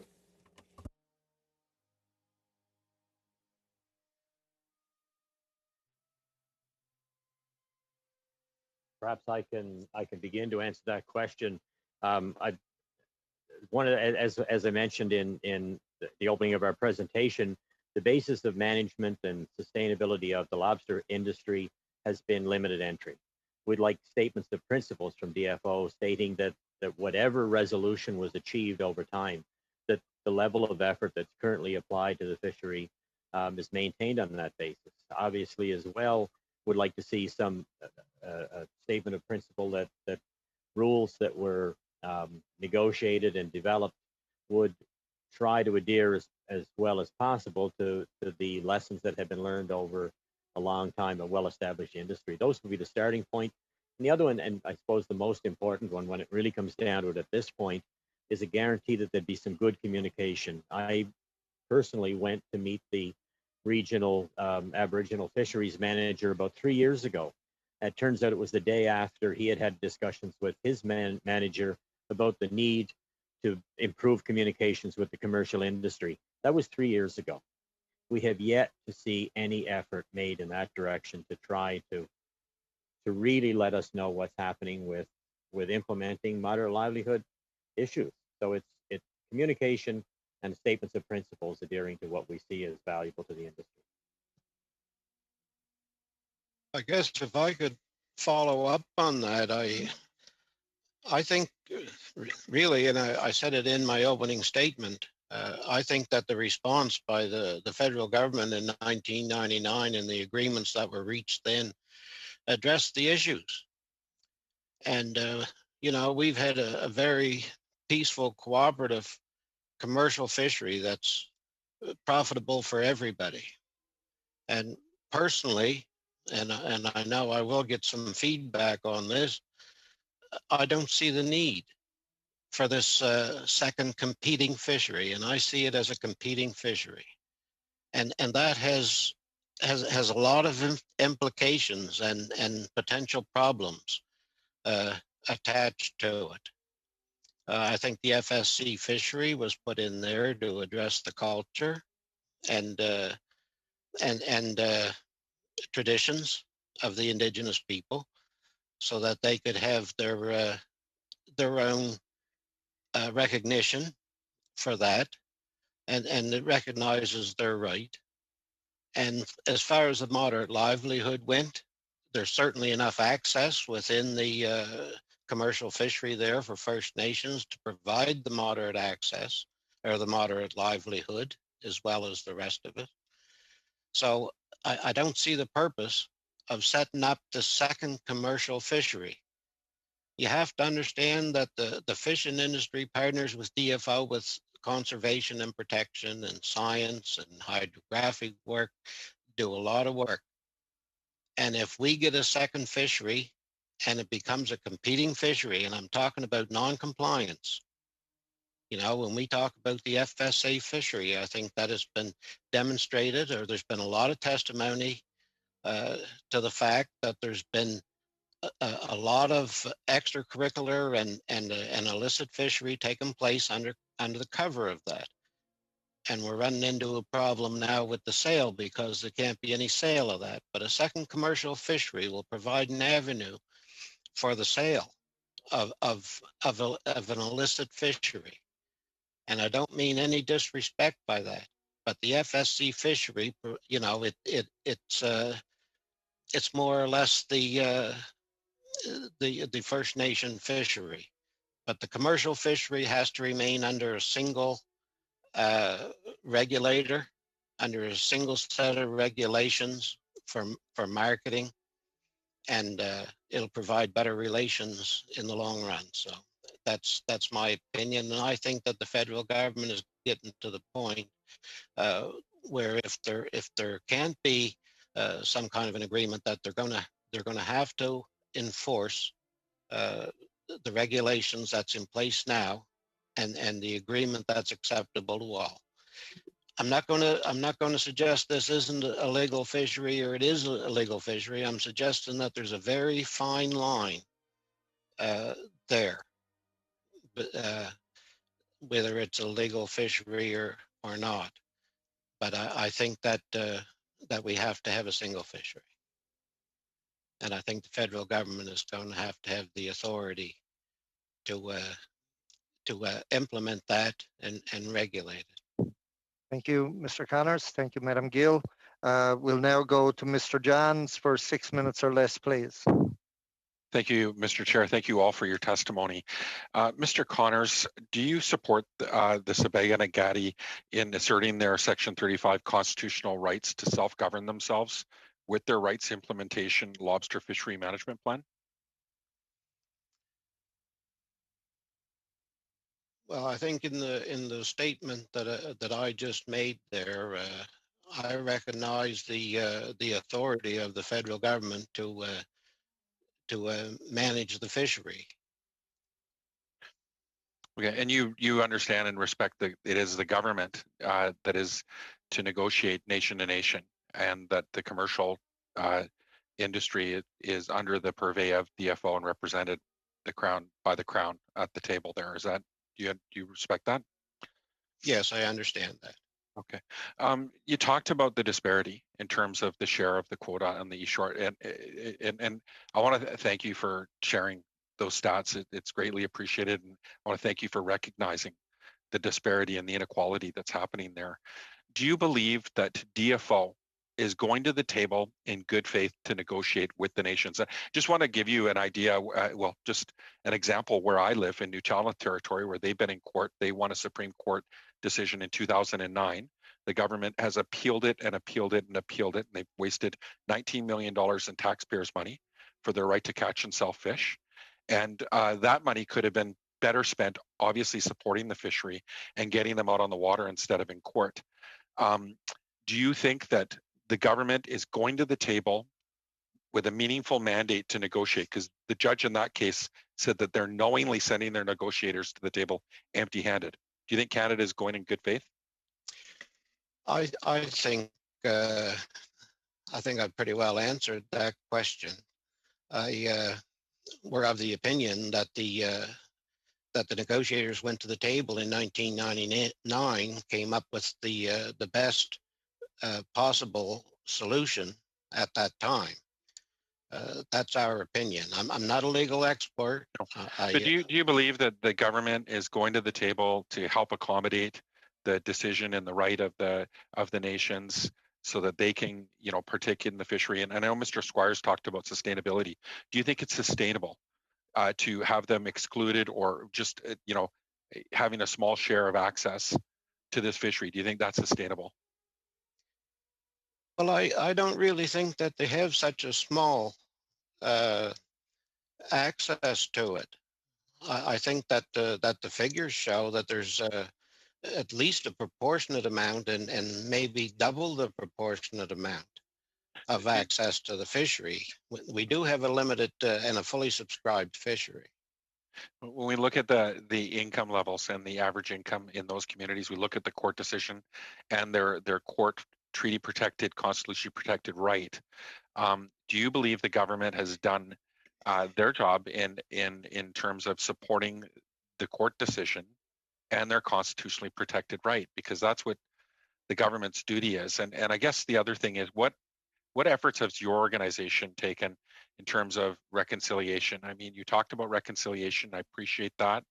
And what have you done in terms of building those relationships and educating your fishers, like unions have, other unions have done internally to help better understand, the decision, and also, section 35 constitutionally protected rights for Indigenous people? Yeah, well, I'm going to make it clear, and I said before that I'm not a constitutional expert, but I see some of the activity that has taken place in the self-implementation of the fishery as a challenge to the jurisdiction of the government, and it's not agreed to. It's not agreed to either by the federal government, as far as I know, or industry. So in that regard, So, but I these don't are know. these are constitutionally protected rights, and they're court protected rights as well. Like they've been, Marshall decision has made it very clear. In terms of the fishers that have gone out and said in the name of conservation, cutting traps, burning a lobster pound, destroying lobster. Do you the shame that they brought on not just Nova Scotia but commercial fishers across the country and Canada? Really, what do you say to those fishers? And do you think that that they were out of step? Yes, and I said in my opening statement, I think that the action was inappropriate. The response was inappropriate, and it was certainly premature. There Do was you a believe lot of this falls on? education. Yeah. Do you believe this falls on the responsibility of the minister for her and department for going to the table, likely without a mandate and knowingly not negotiating in good faith with the nations so they could exercise their right to a moderate fishery? Well, Who do you I think's don't know. responsible here? Well, I think there is a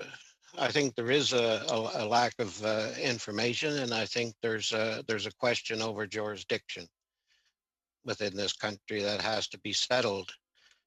I think there's we're dealing with an issue here that I think that the federal government has supremacy in that. That's my Well, the my courts and the opinion. Constitution have the supremacy. Do you believe that the government's honoring the Constitution, treaty protected rights, and the courts? Because these are decisions that are affirmed by the courts, reaffirmed by the courts. And do you believe the government's going to the table with a mandate and directing their staff to accommodate the right? And that's, in mitigating situations like this, the division that's being created, it falls on the feet of the minister for not going to the table, not sending negotiators with a mandate. Do you not agree? Thank you, Mr. Johns. Your time was up actually when just as the witness was finishing up an answer there. You got your question in. We'll now go to Mr. Arnold for 5 minutes or less, please. Thank you, Mr. Chair, and thank you to the witnesses. This is certainly developing into an interesting process. I have a series of questions, so if your answers can be kept fairly short, then I'll ask Mr. Mallet to answer first, Mr. Connors, and then Mr. Squires. For years now, and especially the last 5 years that I've been on this Fisheries Committee, the committee has repeatedly heard witnesses describe that trust has been broken by DFO in their relationships with harvesters of all types. That's Indigenous, commercial, public, and recreational. There are many dedicated officers and staff out there that I believe are working to deliver in their roles, but even DFO's officials have been undermined in their efforts to keep the good relations with harvesters. Can you describe your relationship with DFO, and if you have experienced breakdowns in communications, what level do you think the source of the breakdown? Mr. Mallet?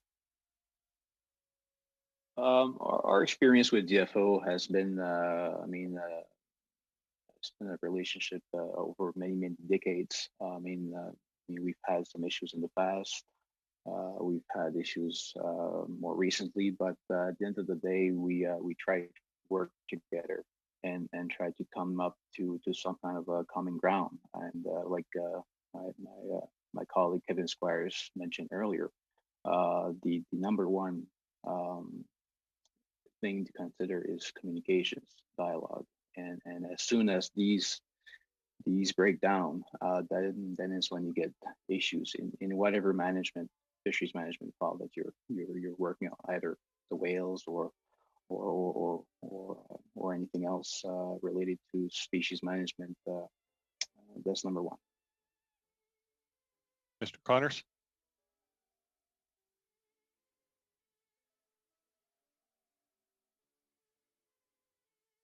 You're on mute still? I didn't. Yeah, over the years, I think up until now we've had a really acceptable relationship with DFO. We appreciate that there's various sectors and various interests in the fishery, but over the years, I've always thought that they did a relatively good job at managing. We had a good working relationship with the department. And has that been the case recently? Well, now there's some of these here. This issue is posing some problems. Like I said, we thought that they had a perfect solution, everybody in 1999 to this issue, and this is causing a lot of problems. And there also seems to be some restructuring taking place here now. Mr. Squires? Yes, thanks. I guess the example is, as Martin mentioned, I've already given that, I made a direct question, and the intention within the department regionally was to improve communications, and nothing has happened. So our assumption has to be that superior management says quash that communication, and that should have been the starting point to establish better rapport and give us as industry reps something to report back to our members, because that in the absence of good information or honest attempts to provide information, people fill in the blanks, and sadly and unfortunately and reprehensibly, really, it manifested itself in some violent acts that are completely unacceptable. But when people don't know what's going on, then unfortunately they fill in the blanks. Thank you. And in your view, Mr. Squires, how could a ministerial special representative foster better dialogue between the Mi'kmaq and non-First Nations commercial fishers in the area? I don't know, frankly, but we have hopes. And I guess when I responded earlier to that question, similar, I said that at this point it's hard to be optimistic, and that I suppose that's unfair for someone who has just started the job. Obviously, this is very difficult. Peter mentioned the hesitation on the part of the department to proceed with charges if they thought they couldn't get convictions. There's great difficulties in understanding what moderate livelihood might mean. It means a lot of things to a lot of people. There's a lot of questions here to be answered. Obviously, people have to start talking about how we might get to solutions. Our fear, a lot of us, you can tell by the color of my hair, that I've been in the fishery for a long time, where we can remember the history of boom and bust within this fishery that limited entry has managed to largely eliminate. There still are cycles, but we have a stable fishery. So how are we going to move forward towards reconciliation? Okay. Obviously, we have to discuss it. Yeah, thank you, Mr. Squires. Thank you, Mr. Arnold. We'll now go to Mr. Batiste for 5 minutes or less, please. My first question is for Kevin Squires. I've heard from fisheries reps and within the fisheries associations, and they tell me the greatest concerns are around transparency and making sure that the sustainability of the lobster in the long term. Do you think that those are the only two concerns that are affecting fishermen? No, I don't think they're the only concerns. I mean, they're obviously very important. I mean, the questions have already been raised or mentioned about how exactly is the FSC fishery conducted, what are the amounts of lobsters being landed.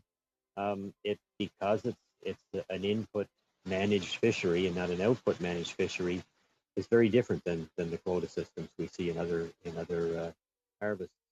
So we need to have ideas of what's being landed, where it's being landed, and when it's being landed. The catch per unit effort is really important. That's part of the concern over the fall fisheries. So, but there are other concerns. Knowing what's going on, knowing how to plan for our futures is a big concern. So wouldn't you say that transparency, total transparency of the Mi'kmaq fisheries, as well as ensuring that it's sustainable through conservation methods, those would be both covered by what you just stated? Transparency would be a huge and important step. I'll give you that. The question of conservation on one more limited fishery, obviously it doesn't address the whole question of the whole fishery, but the problem is going to be moving towards negotiating what are the limits to a moderate livelihood fishery, I suppose, is what the question that we wonder. Is there a limit? What are the limits? How will they be managed? That's the open-ended question for us. Okay, thank you. Mr. Connors, we've heard testimony that in that area with the LFAs 34, the catch unit over the past 2 years has been lower, but has been, basically consistent with the way it has been historically over the past 10 to 20 years. Yeah, during this period, Siboneyagatta has been involved in that fishery and has been operating out of season, meaning that they are accounted for in the data. The data is showing no clear impact on sustainability. With that in mind, can you help me understand what the commercial fisheries are seeing right now that is causing the alarm? Well, I think the main concern of the fishing industry is the capacity of the fishing industry and the regulations that have been brought in order to limit the amount of stock coming out. The fishing industry has the capacity, has been proven, to clean the ocean out. The reason that there's a great stock of lobsters there now is because they're left in the water because of the regulations that's in place. And we took a lot of pains in building egg production. A lot of the lobsters are left there to build a stock and a brood stock. So our concern is enforcing regulations and maintaining those quotas that's coming out, the harvest control rules. So, Mr. Connors, we heard testimony from a Shelley Denny that said that fishing in the spring or fishing in the fall was not jeopardizing things in conservation in that, or she's a marine biologist. Are you saying that she's incorrect? Well, what I can say is that we're under a lot of pressure from the Marine Stewardship Council. We have certification and all the assessments that's been done of our fishery. The harvest control rules had to be adjusted in order to pass that certification. It's important that we have that certification. And I guess I'm taking the advice of the DFO science on that and the process that went through to assess the lobster to put the measures in place that's in there now. Okay, just the last question. You said earlier that the shocking things that we saw on the news and pounds being burned and all of that kind of, you said the violence was premature and inappropriate. Don't you feel it was not only premature and inappropriate, but don't you feel it was wrong and criminal? Yes, it was. Okay, so the wording was a little bit wrong when you said it was premature, the violence against the Mi'kmaq, correct? Yes, for sure. Okay, for sure. Thank you, Mr. Batiste. We'll now go to Madam Gill for 2.5 minutes, please. Merci, Monsieur le Président. Thank you, Mr. Chairman. Mr. Squires and Mr. Connors, on a number of occasions you've mentioned a dearth of information, issues of transparency or lack thereof. not knowing what will happen, a level of unpredictability. I'd like to know, in light of the testimony that we've heard today, and obviously you might not have heard all the other testimony on other days, but does our committee have enough information at hand to conduct the work that we need to do? Now, for example, we've often talked about a lack of figures. Do we need more figures on the fisheries, both within season, in season, and outside seasons? And also the DFO in its nation-to-nation negotiations, you've often expressed misgivings about that and about fishers being overly interrogated. Do we have the information that we need from the current testimony we've heard, or do we need more testimony from the DFO to do the job that we have to do? Can I respond, please, Mr. Malley?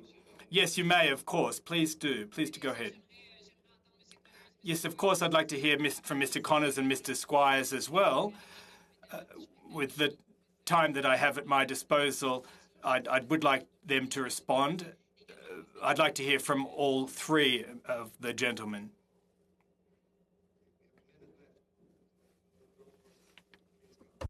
I'll try to do this very quickly. I don't know how much information that the committee has. If you are confident that you have an understanding of how localized the fishery is and the local effects of the fishery, then that's a good start. But the committee is a better judge of how much information they have on hand. Monsieur Connors? Mr. Connors.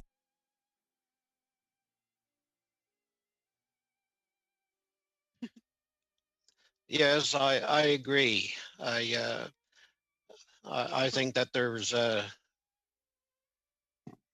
lot of information out there, but I still think that there's the whole aspect of the relationship between the fishing industry and the partnership between the fishing industry and the federal government in conservation and protection there is not being taken into account. But generally speaking, I think, like Kevin says, I think it's up to the committee to decide when it has enough information. Thank you, Madame Gill. Your time has gone a little bit over. We'll now finish up with Mr. Johns for 2.5 minutes, please. Yeah, thank you again, all of you, for your testimony. Mr. Squires, can you tell me, do you believe that there's systemic racism in the Department of Fisheries and Oceans? I'm quite honestly in no position to know that. Have they done much in terms of educating fishers or around rights and reconciliation? Do you believe that the department has reached out to the different representative and groups and stakeholders to ensure that they're well educated about Indigenous rights?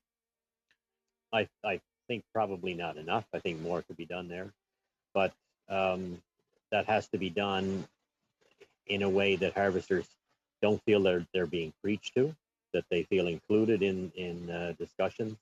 It obviously, when tensions are managed to build up to the level they are now, if people are just delivered a message that about something that they generally fear, they're not going to be terribly receptive. So we've lost important time.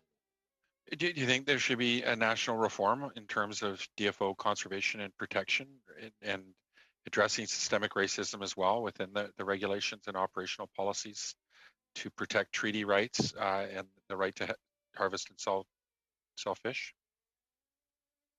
It's very difficult for me to answer that, whether you need that in the whole. I guess an explanation for some of the decisions that were made to prosecute or not prosecute would help us understand how the department is working. But at this point, we have more questions than answers. Just last question. Given the situation, we knew for weeks that it was building, the tension. Do you believe that the RCMP were adequately prepared to deal with the conflict that was there? And do you think that would be the same situation if it was the other way around? You're asking me to speculate, and of course, I think isn't that the rule that you shouldn't speculate on stuff.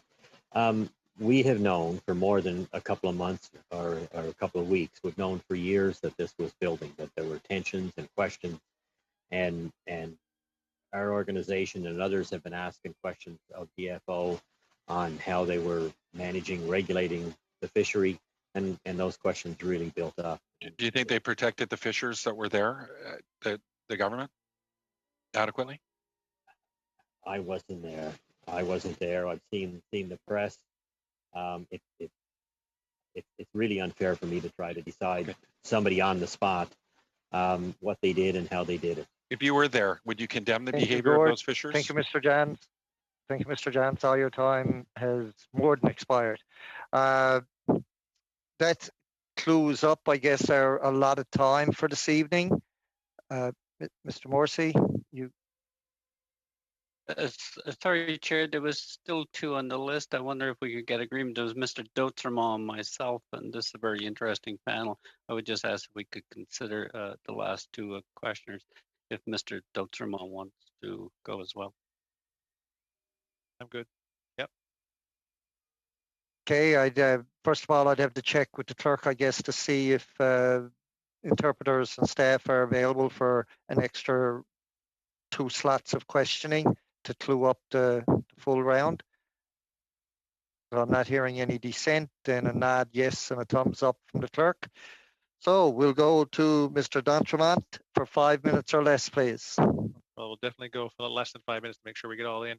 And this is basically, I think, more for Martin, that you know, this has been something that's been talked about for the last number of years. That there was challenges built around, especially in St. Mary's Bay, but we're seeing in other places when it comes to the idea of an illicit fishery going on in and around the FSC fishery that was taking place. There was been examples of that in different places.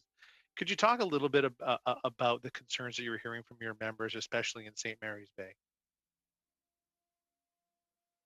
It's just too dim. I was just about to say that I'm also a marine biologist by trade, and I've been in this position for about 4 years now. And before that, I worked on resource management and development for lobster. And what I've been seeing in the last few years in the Baie Sainte-Marie area is a situation where you have a fishery going on in the time of year where the catchability of lobster is 4 to 5 times higher per trap than if you were fishing in the late fall or winter. And at the end of the day, I think it would be really interesting to have on this panel a DFO biologist that's actually studying this area of the bay and LFA 34, because LFA 34 is a huge area, but the Baie Sainte-Marie is extremely small, and it's got its own particular ecosystem. So the effect of this quote unquote illicit fishery is significant. And from what I've heard, there are some numbers out there stating that there is a decrease in about 60% of the lobster population, the commercial lobster population in that area. Yeah, well, since you've got the biology of the area, you know, catch rates are far different during a certain time of month. You know, the August point, the September point, you know, catch rates can be 2, 3 times, 4 times more than what the normal fishery would be, and it's sort of also the issue of what kind of lobster is being found in the trap. Sometimes it's not just what is being marketed, but it's also what's at the bottom of the trap that doesn't survive. Can you talk a little bit about the survivability of lobster within a very full trap? There are many issues that will affect survivability, the density, but also the time on the bottom. I mean, if lobsters stay there for several days, if it's also a warm day or a warm week out on the water, I mean, you have many of these lobsters going on the boat, staying on the boat for a while before going back on the water. So there's the death rate is higher. That's for sure. All right, Mr. Chair, I'm good with that. Well, no, let's share it around a little bit.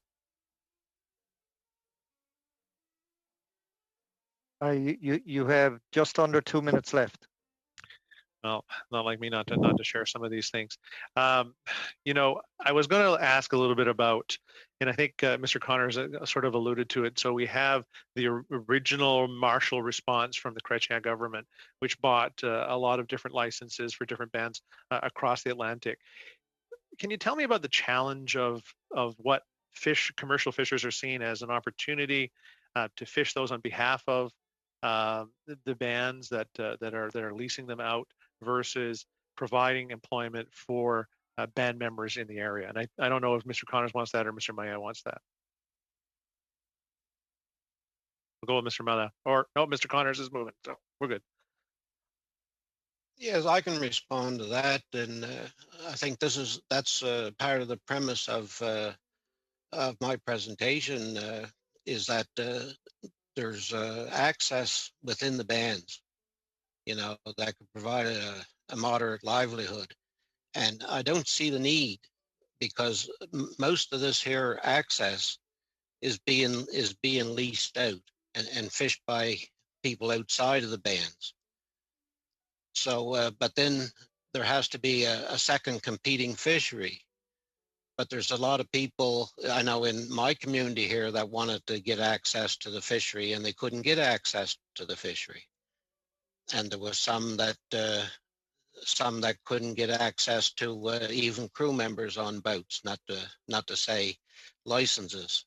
So I think it is a concern. Yes, it is for some of the band members. Okay, thank you. Thank you, Mr. D'Entremont. We now go to Mr. Morrissey to bring it home for the evening for 5 minutes or less. Thank you, Chair. My question is to Martin Mallet. Martin, I first met in 2004. Always been impressed with your impeccable biological knowledge of the fishery and what you have done over the years. And just so for the record, our government inherited a department that had faced years and years of budget cuts in key areas of conservation, protection, and enforcement, which is a big part of where we're at today. I want you to, on two particular areas, you referenced illegal sales of lobster. Can you elaborate quickly? Do you see that as part of some of the background in the current dispute in Nova Scotia and its growing influence within the industry as a whole? That's a good question. I mean, this situation is growing in some areas, and I think that in the St. Mary's Bay area in particular, talking to many of our members down there, it's been going a while for well, since even before the Marshall decision, since the Sparrow decision actually. Before that, so there's been a summer fishery, illegal, illicit, call it what you want, fishery going on in the summertime. When you say illegal, are you referencing the sale of product for cash? Yes, absolutely. And I mean, part of these fisheries sometimes are done under the guise of the food, social, and ceremonial fisheries. And there's nothing wrong with the FSC fishery, but this, when it comes time to selling the product, things get out of hand, and you need to have a control on the volumes that are getting out of the water, and the timeline. The timing is important too, because if you do these fisheries in the summer months, when lobster is reproducing, when the berry females are ripe with fragile eggs, you're just creating, you're multiplying by many factors the impact that you're having on the resource. Could you expand a bit more from your background as a biologist, and you've worked in the industry, you were key in developing a lobster larvae producing in northern New Brunswick in the Shippagon area, which had a lobster fishery that was devastated at that time. Am I correct in that? And you built it up through following conservation measures and key biological information in key season areas, and carpacized to a very stable, strong fishery today. So you could just expand a bit more the impact of fishing lobster in key areas that are small, that are restricted, that are warm water in off season from what has been commercial fishery. Well, I mean, to cite your example, we went from a fishery back in the early 2000s where lobster fishermen would catch about 5,000 to 8,000 pounds in the Caracat area, and Mr. Cormier could testament to that. to a fishery that's gone up by tenfold because of the conservation measures that fishermen have put in place. And following science conservation and Yep. all the key critical areas. So that's crucial to the Absolutely. long-term growth of this fishery. I would like to, in my time left, would you comment briefly, because there's been an impression nationally that nothing has occurred since Marshall, that there's been a vacuum. There's been no outreach from the Government of Canada to First Nations community vis-a-vis access to a lobster fishery. Could you, as you wrap up in your time, give us a picture of what has occurred in your part of Atlantic and Maritime Canada vis-a-vis as where the First Nation fishery is today versus 1999? Well, there's been significant advances, and I think that the Ken Coates report that I mentioned in my presentation account for that. I mean, we've gone from almost zero commercial fishery revenues for most of the indigenous groups on the East Coast to many of these groups now today that are thriving because of the fishery and the indirect revenues from also other activities that have been generated because of the fishery, including some of the bands buying processing plants and processing their own lobster and snow crab and other fisheries, and employing many people from their groups, and also local non-indigenous workers in the coastal communities, right? So, I mean, in some instances, we have about 10 to 15% of band members that participate in jobs related to the fishery, either directly on the water or at the plants. Thank you, Mr. Chair. Thank you, Mr. Morrissey, and thank you to our guests for this evening and the informative information that you've provided to the committee through your testimony and through questioning this evening. Really appreciate it.